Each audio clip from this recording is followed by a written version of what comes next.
Save on summer favorites at Rayleigh's Bel Air and Nob Hill. You'll always find weekly sales on the fresh peak season fruits and veggies in our produce department. Discover a wide variety of fantastic flavors to go from our deli. Indulge with your favorite sweet treats from our bakery. And slice into savings on exceptional meats and seafood in our meat department. Are you a Something Extra member? Sign up to save more with member prices, free delivery, personalized offers, and more. Savings made simple. Only at Rayleigh's Bel Air and Nob Hill. All right, we are here. It is the MinerTalk season preview. I'm with UTEP football head coach Scotty Walden, year 3 into the mix. Coach, thanks for always doing this. This is kind of an off-season tradition. Yeah, it is, man. Every time you guys come to the office, I know the season's right around the corner, so great to have you guys always in, and we're excited for the season. Although it kind of never ends, right? It's 365, especially nowadays. I mean, thankfully, there's only one portal that opens and closes and stuff like that. But thankfully, you know, there's only that kind of thing. But it's such an ongoing process and every day for college football and college athletics nowadays. It truly is. I mean, I think that, you know, even we get so much access to our guys in the summer, too, that, you know, although tomorrow is – you know, going to be really exciting with the guys coming to the building. You'll feel the energy, and it's the start of, you know, what you work for the entire year. There's still a sentiment of like, man, we've done this before. You know, we've had, this is year 3.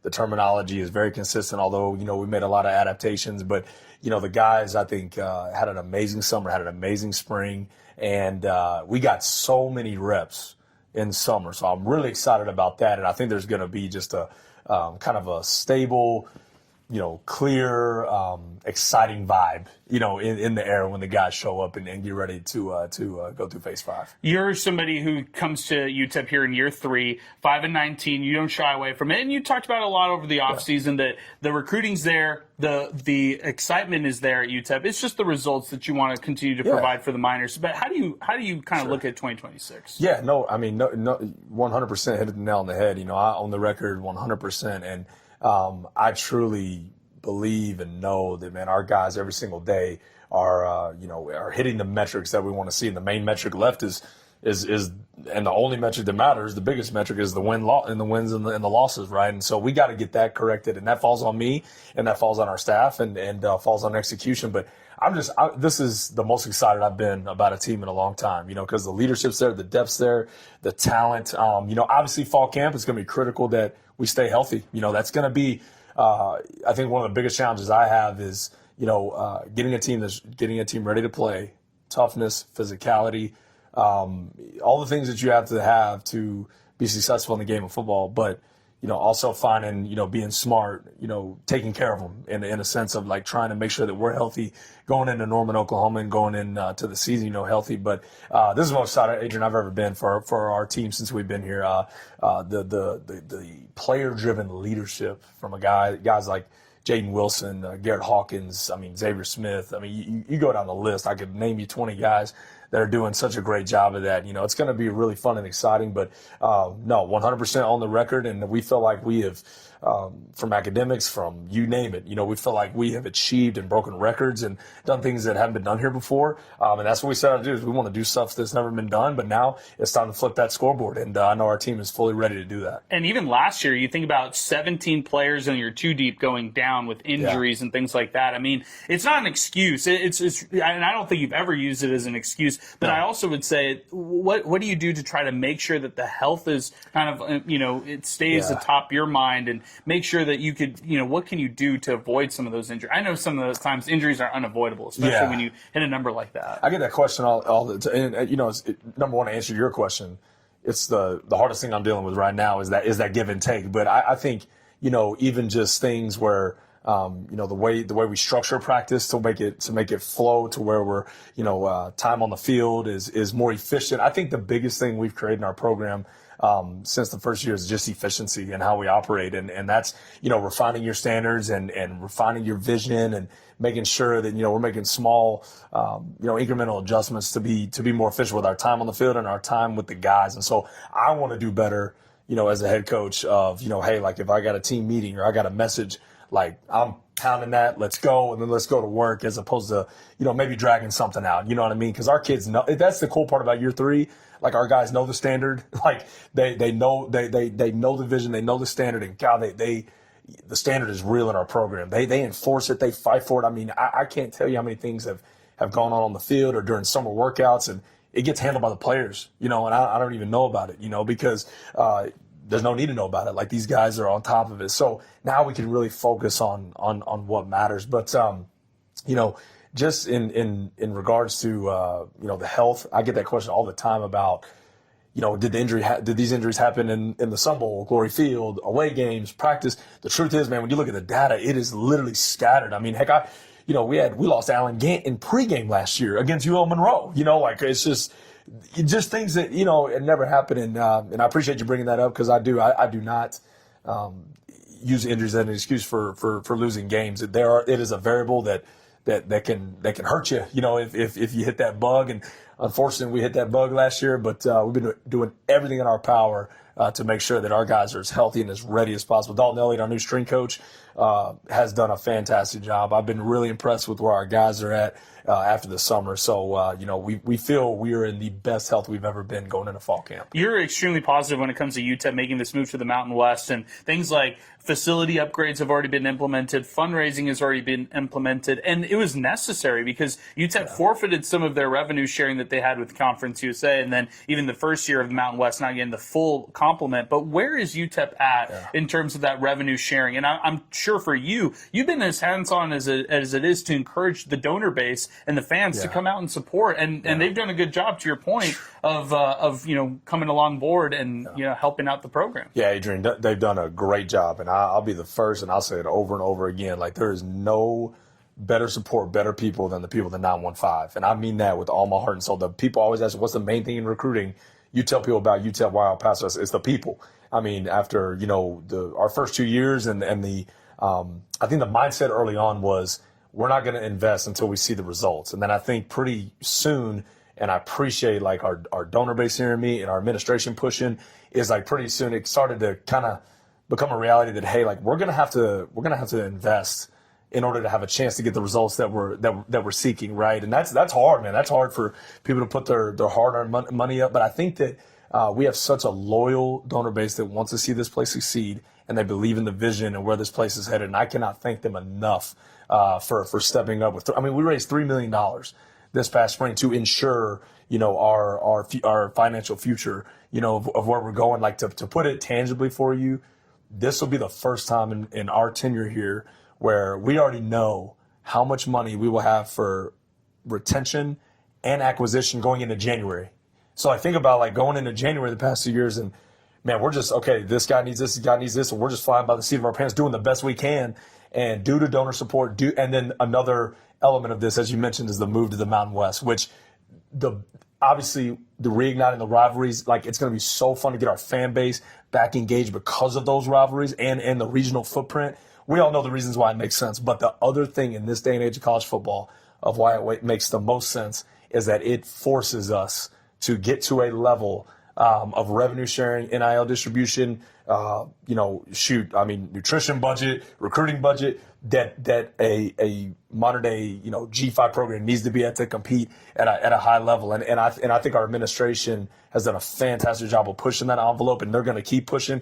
Dr. Wilson and Jim Center, they know what we need. It's not like they don't know, this landscape, the coaches know, and we got to keep pushing for that, and we got to keep working for that. And so, I don't know where we'll end up landing in terms of revenue share in the league. It might be year one, because it's moving. The thing about it, Adrian, is like whatever the number was last year for teams, it is more this year, and it is moving at a fast rate. But the same is true for us. What we started at is nowhere near where we're at now, which is a positive. Now, where do we rank against Mountain West? My guess would be, to the maybe the third or fourth tier, maybe. I don't know. I don't know that we're going to be middle to upper tier yet, but I certainly think that we're headed the right way, and that's all that matters to me, is that we're headed the right way, and we're in the neighborhood of people, so that we can go compete and do what we got to do. And at the end of the day, I was telling our staff the other day, we got to, regardless of whatever funds we have, we got to go coach. We got to go make sure our guys are executing and playing to a standard. And And at the end of the day, that's what matters. But I'm glad our university understands the investment. You mentioned staff, 11 new faces and personnel moving around. I know even like Joe Papalardo, who worked on special teams, now switching over on offense and helping out as a co-offensive coordinator. But how has it been gelling with the new coaches so far this offseason and preparing for fall camp? Yeah, it's been really good. I've been really, really impressed with our staff and just, like anything, just, you got to have an onboarding process. You got to get aligned quickly. And our staff has done a great job of that. I mean, we just got back from a retreat where we really get to, get away and hammer things out. But I think it's been great to bring fresh new ideas. The energy has been awesome. These guys, I mean, you got to think, man. I mean, all that happened, right? And we hired a bunch of new guys, as you mentioned. They got here in January. They dropped their bags off at the hotel. They came over here and recruited in the portal. We got guys walking in, walking out, right? It's just a chaotic time, and we still signed, the number one G5 class last year in the state of Texas, and still had, an upper tier recruiting class in the Mountain West amidst all of that, of those new guys coming in. And so I thought they just did a great job of hitting the ground running and bringing phenomenal energy. I think you're going to see a coaching staff that is extremely detail-oriented, that is, high energy. But I sought out to really hire not only great people, but great teachers. And they have really, really, really enhanced the execution in their rooms. And that's what we need. It kind of everything ties back to that main metric you and I talked about earlier is the main metric we got to chase after. Not that we weren't chasing after year one, year two, but I don't think people understand like all of the internal cleanup and internal things you have to do to lift a program, right? That might, let's call it what it is, might have been struggling in the past, right? To lift that off the ground to get it where you want. And now that metric of flipping that scoreboard, like you have one big thing in that is getting, great teachers in here to get execution, to demand that execution. And we got a staff that has done a really good job of that. So I'm really excited about our coaching staff this year. One of the biggest offseason storylines was your new quarterback in EJ Colson, and he did all the offseason interviews. We've heard from you all offseason long talking about him, singing the praises. And I reflect back on last year, and it was the turnovers, the 20 combined turnovers among quarterbacks and the minus 12 turnover margin. But that continues to be one of the things that you preach about EJ, is that his decision-making is where you want it. How do you kind of work with him to make sure that that's one of the main emphasis is along with scoring points on offense? Yeah, that's, I mean, every single day coaching decision-making. And that's why I put one of my most trusted individuals who's been with me for 6 years, and Joe Papalardo, who knows how I think. He knows the ins and outs of what we do, and he's just a loyal guy that is super knowledgeable to him. Every person, he's coached Kenny Odom, Cam Thomas, all the people we put him in charge of over the years, it's always turned to gold. It's always done really well. And so to have him in the room, and myself with EJ and the rest of the quarterbacks, I mean, EJ completed, I'm looking at his numbers up here, he's over 70% in the summer. He's over 70% again in the spring. He's been extremely efficient with what he's done. And I've said this, and I've gone on record on it, is the best thing that he does is make great decisions with the football. And like at the end of the day, arm talent's great, feet are great, scrambling, all that stuff's great, but his decision making is, to me, what separates him, and to me what has allowed him to step in this number one role. But I've also been really impressed with the rest of that group. They have really bought into that, and just how important that is of checking the ball down when need be, throwing it away. So we're going to be coaching the fire out of that from day one. Not that we haven't, but that is going to be the emphasis.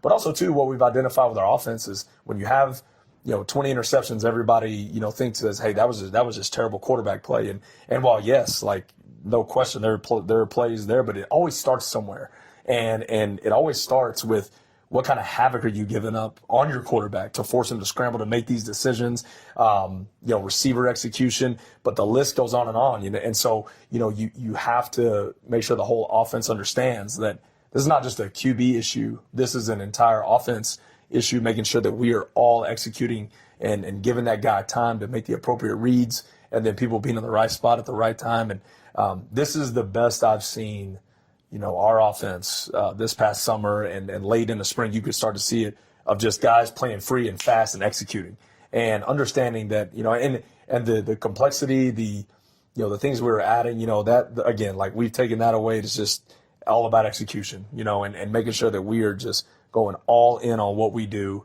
and getting really stinking good at it. So, at the end of the day, we've got a base system to work from. Our guys have answers, and they're playing fast, and that's what I've seen all summer. I really like the complement of running backs you all have. What do you need to do? It sounds like it's not just a singular position issue or thing, kind of like what you alluded to for the quarterback position, but what do you need to do as a collective group to establish a run game? Well, number one, we have gone all in on revamp. 2 rooms that I was fully committed to just revamping is the O-line room and the running back room. And we feel like with the resources we were allocated this offseason, we were able to go compete for some guys in the transfer portal that could come in and give us an immediate kind of shot in the arm, if you will, while we continue to develop the younger group. And I still think those younger group guys in those 2 rooms, like Elijah McCoy, Diego De La Cruz, like Tyler Roberts, those guys are still going to be impactful to our team.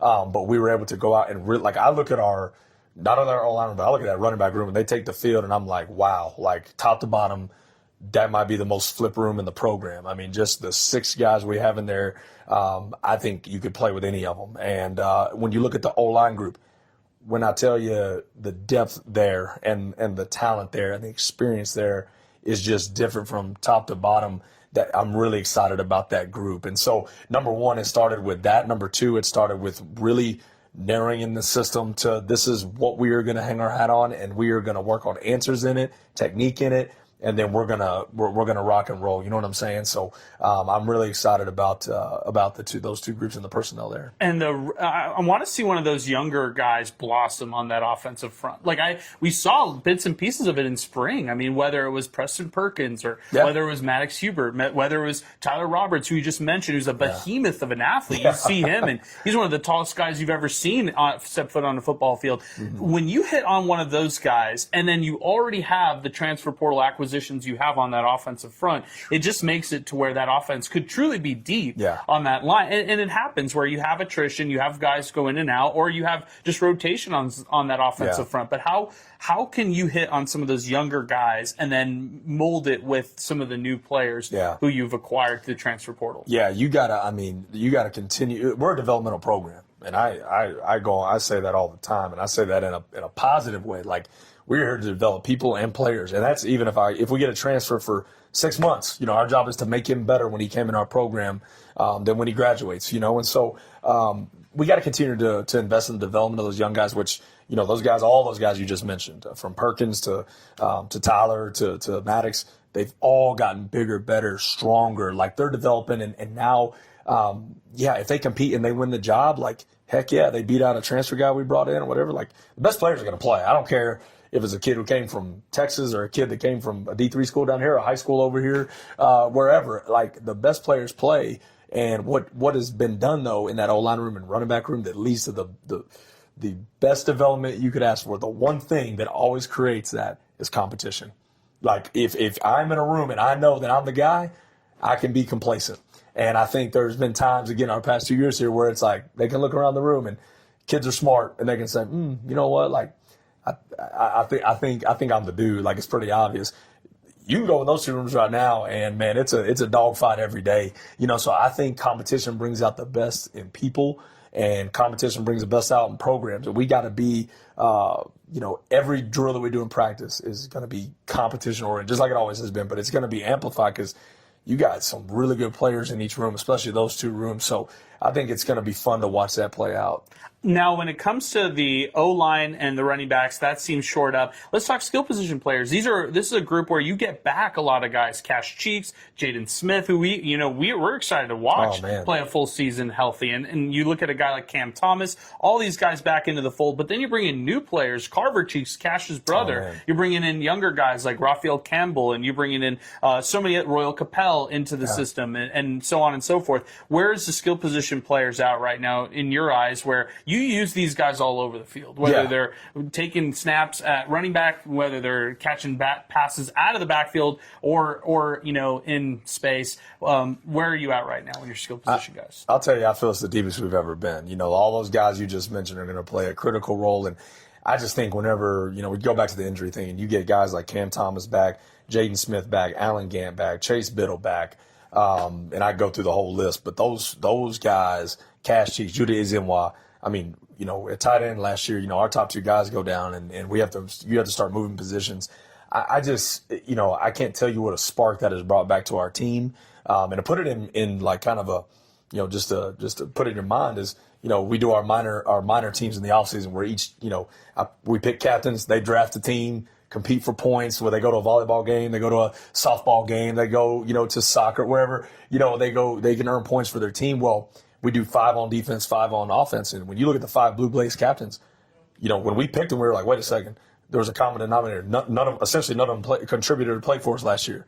And it was because of the injuries. Now, some like Judah made it through like 4 games, and some guys got it in the fall camp. Some guys got it in game 1. It was just Jaden, in the summer. So having those guys back, like Jaden and Cam, the explosiveness is so exciting to have back on our offense. And, I think that Cash Cheeks and then bringing in Carver, as you mentioned, those guys. And then on the defensive side, the secondary is as deep as I feel we've ever been, from Cody Lowe to Xavier Smith to TJ Tillman to Caleb Miles, who we brought in.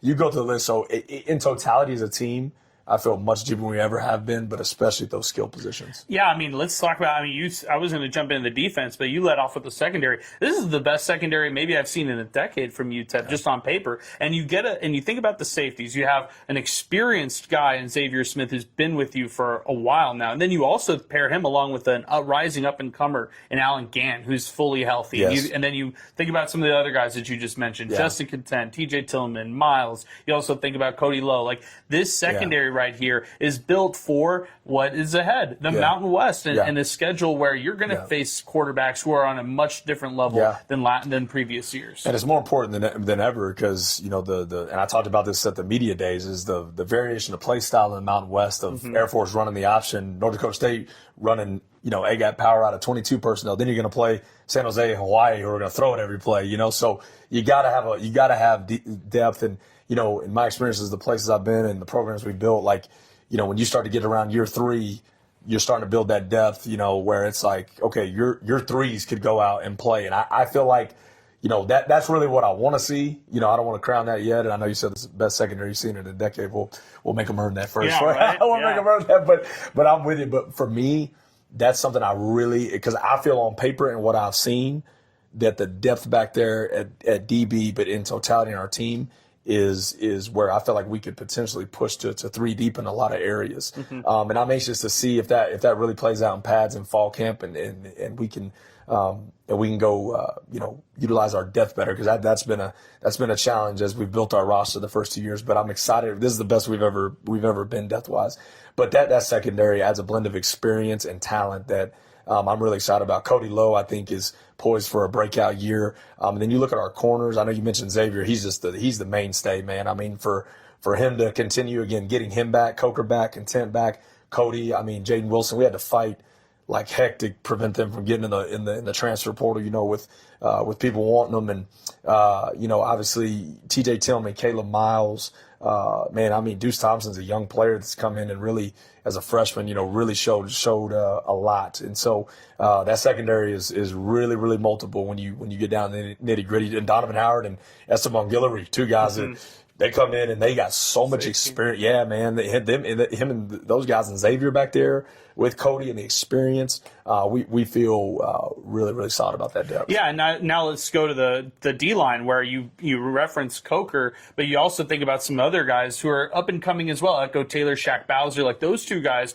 really emerged onto the scene last year with a lot of talent around them. And then every year, consistently since you've been here, you can bring in plug-and-play guys at different positions. Oh, yeah. And maybe we could just easily say Derek Burns is a plug-and-play guy because he missed all last year too. So when you get all these guys together, it could mean for a lethal D-line as well. Yeah, I'm glad you brought up Derek Burns. He's another one that, me and Coach Jones were walking upstairs the other day, and we were just talking about D-line and talking about how we used the term wild card, but it's just not because of his talent, but because, heck, this injury happened, a year ago, and we're like, wait a second, Derek's back clear and he's going, and he could provide a big time spark for us. He's a stud and an unbelievable person. I go on days talking about Derek Burns, but our D line, obviously you mentioned Ashton, who's the mainstay, and then 2 guys, you mentioned one of them that had some snaps last year, but we watched develop, and Shaquan Bowser is one of them. The other one's Orion Fisher that I'm so excited for Miner fans to see. 2 former Power 5 signees, Chacon to Colorado, Orion to West Virginia. And, man, the development of those guys and the confidence they're playing with. And then you talk about a guy we brought in from Stephen F. Austin who, was a mainstay for those guys, Elijah Fields, who's going to be, he is an impact player. And then Starling Miles, a kid we got from Eastern Michigan, who's a 6'7", pass rusher that you sit there and you're like, and that's what they look like, and then you watch them play, and that's what they play like, So he's a heck of a player, man. So our front seven, is going to be, I think, a really, really strong suit of our football team. Well, and then even linebacker, too, right? I mean, you think about Jaden Wilson. And then this is like a product of something that was even here before you were here. But it just seems like year over year, you're getting linebackers who are really stepping up, shining in moments. And that's how this defense is kind of built, where gaps will open and the linebacker is tasked to execute. And, you think about guys like Jaden Wilson, hard-hitting, Vashawn Brunswick coming through the system. You think about a guy like Garrett Hawkins back from injury. And then a guy like Shea Smith who's making the position change. So that linebacker room, although we might not see it in total snaps, a ton of high football IQ experience. 100%. You lose a guy like Micah Davey, that's always, a challenge, right? But I feel like we've answered with being as deep as we've ever been at the linebacker room. And all our years running our system, the Mike and the Sam, they have always been our leading tacklers. There's been other positions that have been extremely productive. But, as you said, we really gear things for our linebackers to be the best tacklers, on our defense and to be the guys at the point of attack a lot. And so, I could go on hours talking Jaden Wilson and Garrett Hawkins and what they mean to this football team, their, drive, their leadership. I mean, you're talking about, Jaden Wilson, who has such a voice because of who he is, but also him being able to lay out to our locker room, like what El Paso, means to him, what a winning football program in the city of El Paso would mean for this city and for the people that live in it and the surrounding areas, and how much impact that would have. He's able to articulate that in a way that only he can, because he is from here, he's lived it, and you could just feel when he talks about it, the team is just they start salivating, because they want to bring the city a winner, and he's great at educating them on that, and then Garrett Hawkins, heck, we're going over to the Memorial Gym and doing our boot camp phase. Like I think I told you, we like doing boot camp in there, trying to get a little juju from the 66 team. You know what I mean? So we go in there and do our early morning workouts, and if one morning it wasn't to the standard, and Garrett sent the whole team out, and he's talking to him in the parking lot, and I'm like, man, I thought a coach was talking to him. That was Garrett. He's that kind of guy. He takes full control, and so getting him back healthy after losing him at the Texas game last year, his work ethic to get back to where he is now, he is an elite leader for our team.